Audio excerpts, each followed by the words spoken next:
Hi, my name is Kilaika Baruti. I'm the financial administrator for George Jackson University. And the reason why we're doing this voice recording and audio is to be able to create archives and different listenings that will be able to inform the communities, inform our loved ones, and inform the people of the work that we're doing with George Jackson University. But not only that, but we want to be a voice of the people that are on the inside who don't normally have a chance to be heard like we do. We want to be able to tell their stories. We want to be able to connect with them and be a medium for them to be heard. But it also gives us a perspective, inside track on what life is like being incarcerated. We know that there are hundreds and hundreds of facilities within North America, and for a lot of people, they don't think twice about people being on the inside. But we want to change that reality by showing you and giving you real life circumstances, let you hear the voice of some of the people that are behind the wall and give you their perspectives on what life is like for them.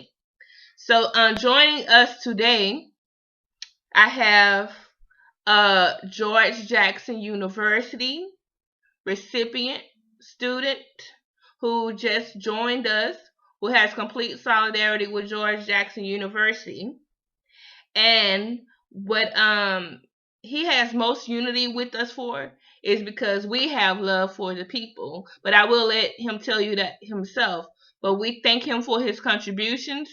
And I asked him to do this, making sure that it was okay with him.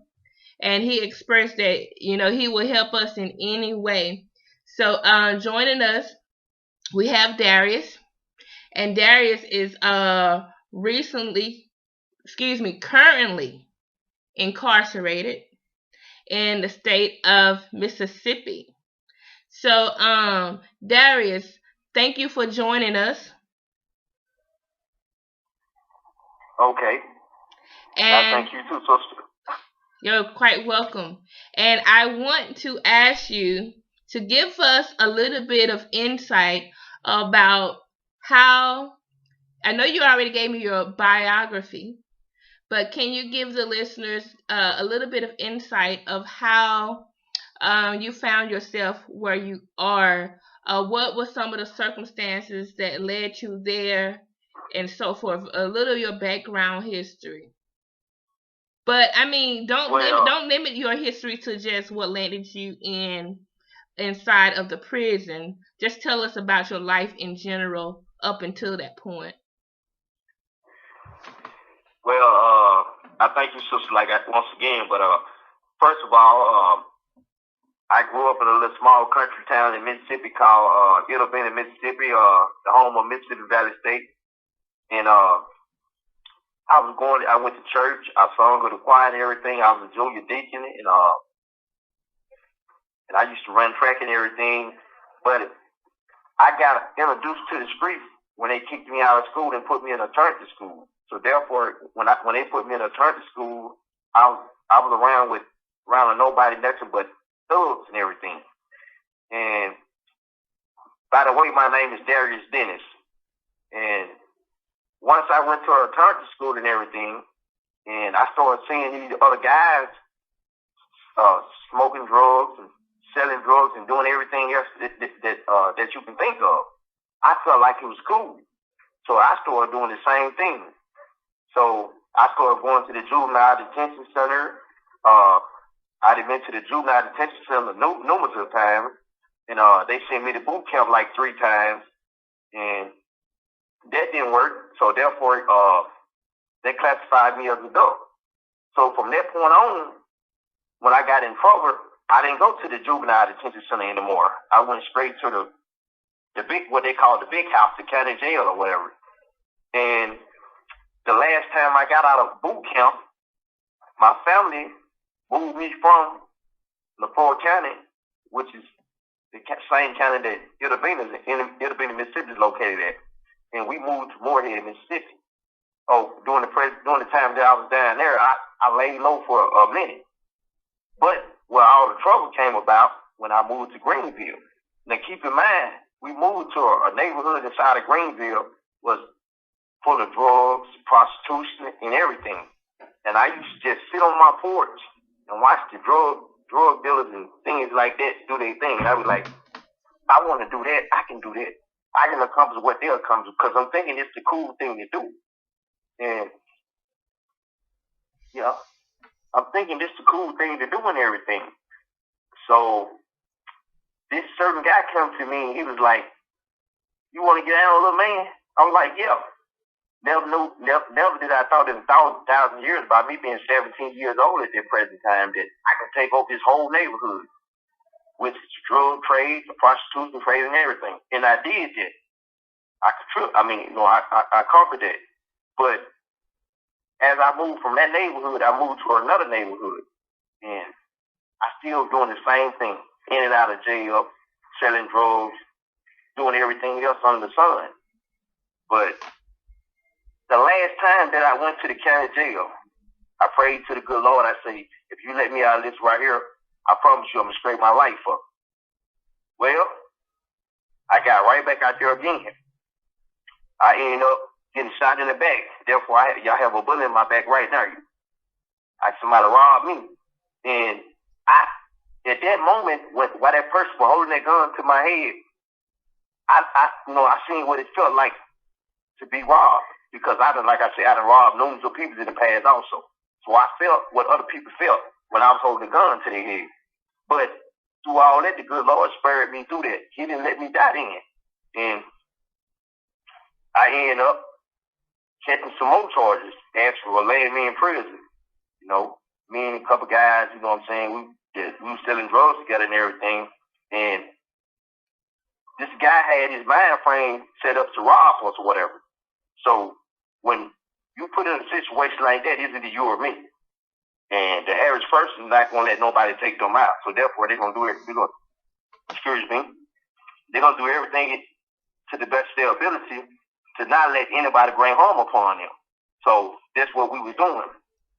All right. So I ended up coming to prison. I ended up getting 25 years for that. I was 19 years old at the time. Matter of fact, I had just turned 19 years old July the 26th that year. So I left Greenville County Jail, which I was reassigned in at that time I caught my charge. And they sent me to Rankin County. I was already on 3 years probation because I had bought a 44 Magnum gun that was stolen from somebody that was smoking crack cocaine. So they held me accountable for it because it was a stolen gun. But anyway, so I come through the system. I was young, running wild, and I still had that same mentality that I had before I left the streets. I wasn't willing to change or nothing. So as the years went on, I stabbed people. Got to fighting with the police, and I done had rank and stuff. I done had rank dealing with with the nation, the Vice Lord Nation, and all that. But that landed me on STG for a long period of time. But during that time that I was on STG, I sat back in my cell and I analyzed everything that I did in this penitentiary and on the streets. I said, it's time for me to change. Because if I don't change, the life that I'm living gonna land me in this prison for the rest of my life, where I spend the rest of my dying days, or in the cemetery. So this older man was next door to me. He said, young man, what type of reading material do you have? I said, I don't have nothing over here. He said, that's your problem, young man. He said, they say, if you want to hide something from a black man or a black woman, put it inside a book. So at that very moment, I put it in my mind. I say, I'm going to prove them wrong. I'm going to prove them that every black person don't think like that. That some black people want to educate themselves. So I started collecting all types of books and everything from the library. But this particular book opened my eyes up to a lot of things in the name of this solid dad brother by Brother George Jackson, may he rest in peace. He opened my eyes up to a lot of things because when he was living his dying days in prison, he did majority of his time incarcerated, locked down. But his favorite saying is they may lock my body down, but they can't take my mind away. So I always kept that in mind, because if they take your mind away, they take your soul away, and they take your soul away, you just a walking zombie, really. So I educated myself and started doing things like that. But during the time that I was on STG, we was around real live racist Caucasian peoples, and on a daily basis, they used to tell us, "We don't like y'all niggers." They just spit in our food. They'll take our bread and rub it on their private part, throw it to the other officer. He'll rub it on his private part, then they put it back on the tray.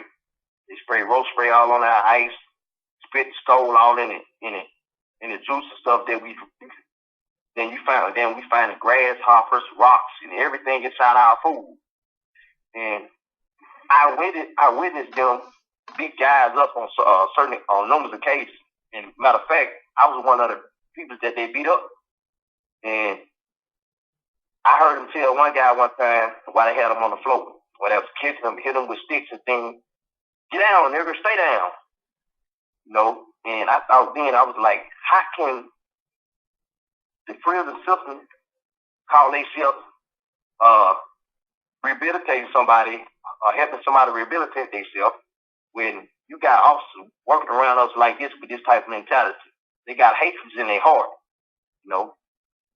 And so what I tell the brothers and sisters, the brothers and stuff that was around at the time, I said, look here, we can't beat these folks. We can't beat these people physically. We got to fight with our pen. So therefore, we finna get everybody that's part of the political movement, as for ACLU, United States senators, and things like that, and we're gonna let them come up inside of here and investigate everything that we're gonna tell them and see it with their own two eyes. Well, they did that. They came in there, they investigated everything, and they seen that everything that we told them was real. How we was living, we was in the cell so little, it's your head your head right there by the commode. You know, and by me being a tall person, my legs be right there on the wall. I don't have enough room to stretch my legs out on the bed. And they didn't give us no cell sanitation, at that present time, which cell sanitation is what they call it, cleaning supplies, where kill the germs and everything inside of your cells. And they supposed to sanitize the shower area where we go in and take showers and everything. Mm-hmm. But the cells had mold and everything all on the wall, and molds all in the shower. You had people breaking out on their necks, backs, and everything. It's just like then in the wintertime, it's just like we sleeping in the backyard. Now, it's so cold. Now, was this at the same facility that you are at now? Or at another facility? No, what I'm talking about now, it was at the prison when I was at, when I had all the racist white people working around us, and when I was on STG at that present time. So that same institution is still open, and there's still people in those same cells that you were in. Exactly. And matter of factly, when they move all of us up out of there, when ACLU ordered them to move us out of there, instead of them it was just one person to a cell. They put two people to a cell. So there is overcrowding. That is overcrowded. Too overcrowded. It was unfit for one person. It's unfit for two people. Right. And ACLU proved that. But and like I say, we went through a struggle just to get away from them, but we had to stick together. Mm-hmm. Because we know what we were dealing with. We were dealing with real racist people. Don't like our skin, the color of our skin. So basically, I never been So basically, if y'all hadn't took any action, y'all would probably still be there. Is what you're saying? To be honest, sister, if we wouldn't have took any action, we probably would have died there, sister. Because they were starving us. We couldn't make no commissary. The commissary we could have made was cosmetics. deodorant, soap, and things like that at first. Food we couldn't order that. Nothing but that. And the food that was on the trays, we was really scared to eat it because we don't know what they did to it. They spit in our food.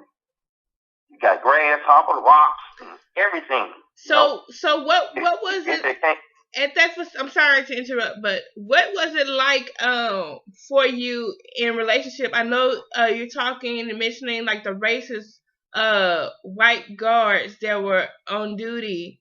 What about the black guards? Was there any way to reach out to them, or what were they like? Well, at that present time, sister, you had one black guard that was on hold on, sister.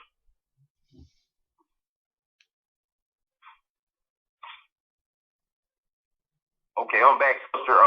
Excuse me for my delay, but I'm back. But at that present time, sister, there was one black guard that was working on with the officers at the time because they had a emergency response team working around us because they try to label us as gang leaders and gang members and things like that. So it's supposed to be the highest national security unit the state that tip ever had. Okay. But the black officers that was working around with the Caucasian peoples, he actually sometimes worse than them, and so it really was a lost cause. So. Were any of the people that were subjected to this type of misconducts and this type of tortures, were anybody able to reach out to the families and loved ones? What was that like? Well, at this present time, by us being on STG, what they call is security threat status, and you had different phases. You had dishworker corps, you had leadership. I'm gonna tell you how they work right quick. Now, dishworker corps is like when they put you in there, when you got in a lot of gang fights and you just stabbed a lot of people, or you probably got caught selling a lot of drugs or whatever.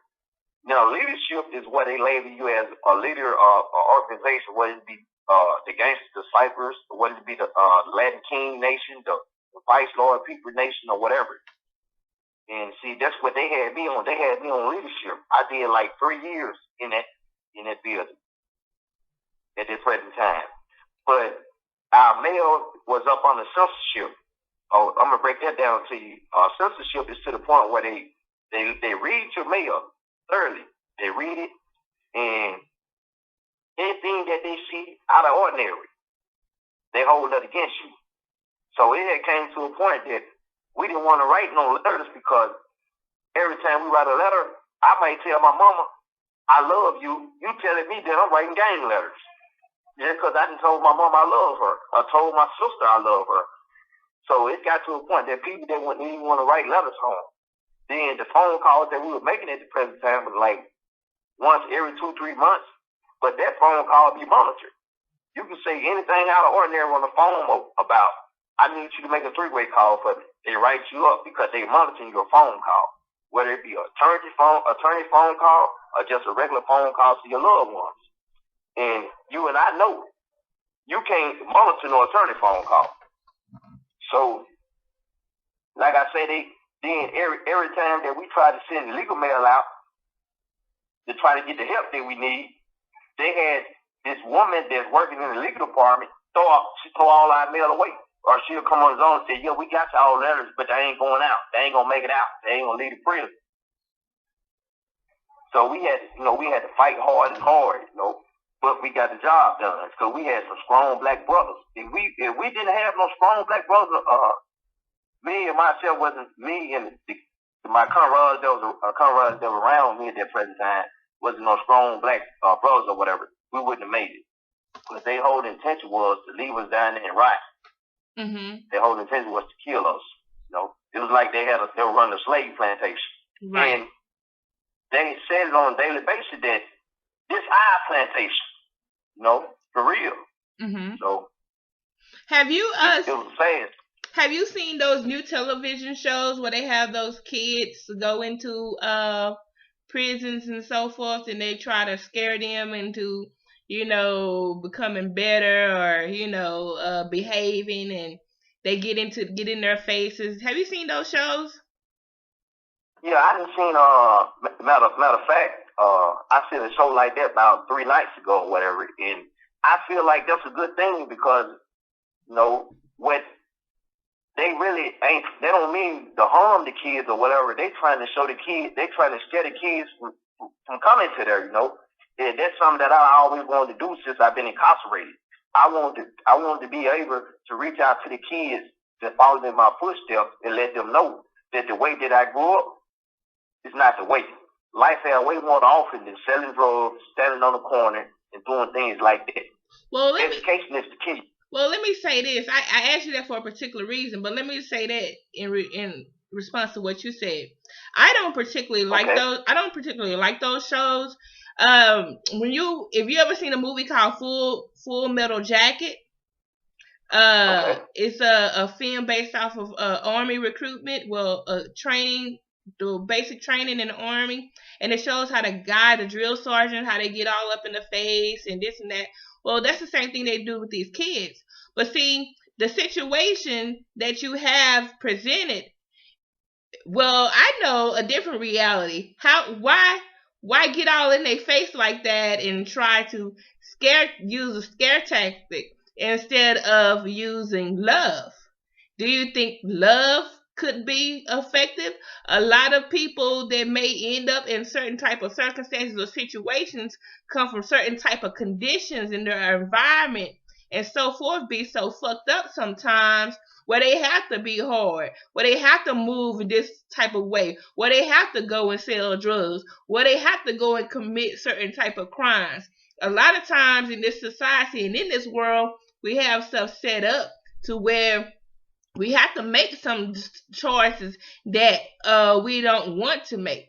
But can you imagine as instead, if those children that they send to those places, if they were shown some other type of examples that were positive examples, instead of them using it as a fear tactic?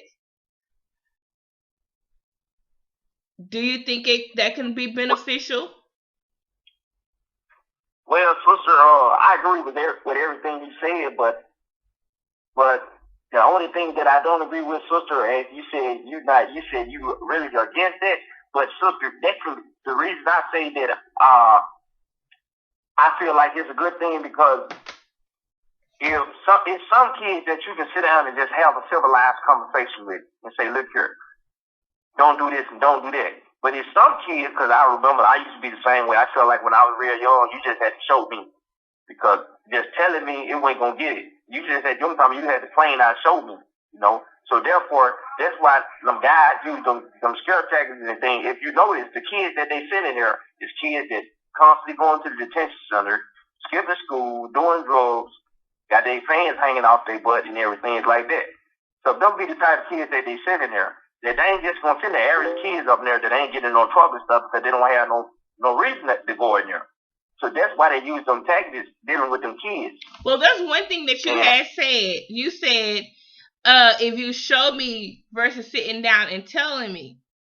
See, I agree with that. And that's exactly what I'm talking about. Actually show them and give them examples and put them in situations that are positive and that they can benefit from. And see, that's one thing about the prison system, that it lacks rehabilitation. Like you were saying about when you was in the one facility and the brother was telling you about the books and you said, I don't have any books. But the moment that you had access to books, those 2 books changed your life. And I want to kind of switch gears, and I want to ask you. You talked about Saudade Brothers and Blood in My Eye. How exactly did you get a hold of those books? Like, what was your medium to get in those books, and what did you think when you first got them? Well, to be honest, I just thought these were some regular old books or whatever, because at that present time, I had read some urban novels and things that was like fiction or whatever. There was nonfiction. And when I looked at it, I'm like, oh, they're just some old books, you know what I'm saying, just to be reading. But some told me to just sit down and read it. And the first one that I read was Solidad Brother.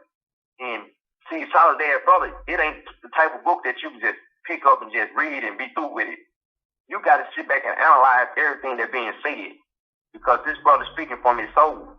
You know, he's speaking on things that are actually happening. You know, that's why I salute that brother. And he taught me a whole lot. He taught me self-discipline, self-control, and everything. Because, like I say, he did majority of his time locked down in confinement. And at that present time, I was in confinement also for years. But that brother, he taught me how to, even though they, like I say, even though they had my body locked down, but they still ain't gonna stop me from educating myself or whatever, because they want to see you broken-hearted and everything. They don't want to see you with a smile on your face, even though you locked down like a cage out. So that, like I said, that book right there taught me a lot, you know. And even though that brother George Jackson was going through all that, he never let them steal his pride, you know. See, that was something that was installed in the black people during the slavery days, which come from the Willie Lynch story about how you can break. See, his story came from breaking horses in West India, you know, and they used their tactic to destroy black peoples, you know, break the man down in front of the woman, and you kill the woman's spirit and all this type of stuff right here. And as of today, that still goes on amongst the black peoples, you know. That's why we really can't really just come together as a whole, because some people still have that slave mentality. Just like I might, since I've been incarcerated, you got a black man come on his own. Don't nobody know this man from the man on the moon. I don't like the way he look. I don't like the way he talk. You don't even know this brother. How can you say you don't like this brother when you don't even know him? But you have a Caucasian man come on his own, while you already have Caucasian peoples over there. He can come on his own empty-handed, no cosmetics, nothing. Them other Caucasian people that's on his own, they're going to come to him, say, brother, do you need anything? Or whatever. Just like they've been knowing him all their life. You know? It's just like I said, it's been installed us for years. And that's why I say JCU would really shine a lot of light on Mississippi, because Mississippi is stuck back in time 1,000 years. The black people that's inside of Mississippi have slave mentality. And that's very that's very interesting that you say that. We're coming up on and this is a great conversation that we're having. We're coming up on 30-minute mark, but I don't want to put everything in one recording, because what I want to do is I want to do a series of recordings with you, and I really appreciate this. And I want us to talk more extensively, and I want to have a part 2 of this discussion, particularly if we can meet at the same time, same date, next Wednesday. I would want to shoot for. But I want to talk to you about that mentality that you mentioned, and I want to talk to you about some other things. So I want to reserve that for our next conversation. So what I want to do is I want to close out, and I want to thank you again for joining us. And would you like to make any closing remarks? And just know that this recording is going to be very instrumental to George Jackson University in helping with our political education process, and just a whole overall process of educating the people on the prison system and on our people's struggle. So keep that in mind as closing out. This is going to be an ongoing effort to politicize and educate the masses of African people, not only in prison, but throughout the world. So I'll let you close out. Well, that's my whole intentions and everything, to make sure the whole world hear my voice on what I have to say dealing with Mississippi institution, prison institution, and as for the wages of black people living in the state of Mississippi, because I feel like this is well overdue. No, because this right here is supposed to be brought to the light. And I'm so sorry. Go ahead. And I give thanks to the JGU, George Jackson University, you know what I'm saying, for giving me the chance and the opportunity to so my voice can be heard. And most of all, I give thanks to sister, she know I already know I can't pronounce her name like talking about it. You call me Keela. Keela or Angel's fine. She just know I say Angel, and I most of all I thank her for giving me the opportunity to be able to do this. And we thank you, and we're so glad that you're a part of our GJU family as well. And this contribution that you're making is going to push us so much further in some of, not only in GJU, but there's a lot of movements going on the ground, particularly the Free Alabama movement and Free Mississippi movement, and there's a lot of things happening on the ground that this will be instrumental to, because it gives the men and women in prison a voice to be heard on. So I really thank you for taking the time out to do so, and also encourage people to visit our website, which is www.georgejacksonuniversity.com. And until next time I talk to you, please stay strong, and please stay resilient, stay vigilant, and never waver, never falter, and never give in to the enemy. And we salute you for the work that you have contributed, and we salute you for the work that you do in the future. Thank you. And I salute you too, little sister. Thanks. All right.